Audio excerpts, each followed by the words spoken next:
Hi friends, ఈరోజు నేను capsicum curry ఎలా చేయాలో చూపిస్తున్నాను.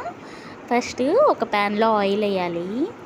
సో ఆయిల్ లైట్గా హీట్ ఎక్కాక అందులో జీలకర్ర, ఎండుమిరపకాయలు వేయాలన్నమాట.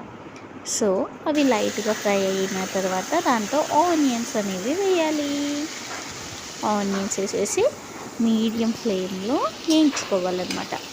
అది వేగే లోపల మిక్సీ జార్లో టమాటోస్, వెల్లుల్లి, అల్లం వేసేసి గ్రైండ్ చేయాలన్నమాట.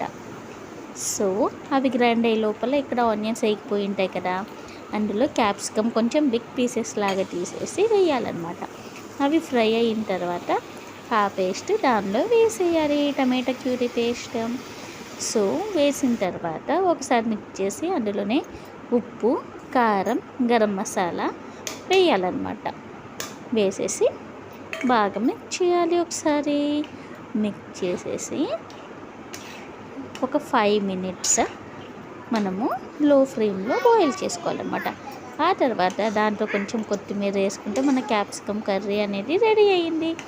మీరు కూడా ఈ కర్రీని టేస్ట్ చేయాలంటే ఒకసారి చేసేసుకోండి. సో అలా బాగా మిక్స్ చేసిన తర్వాత జస్ట్ టేస్ట్ చేసిన విన్ని తల్లి వచ్చింది, విన్ని కాబెడుతుంది అనమాట. సూపర్ ఉందంట, ట్రై చేయండి. బాయ్.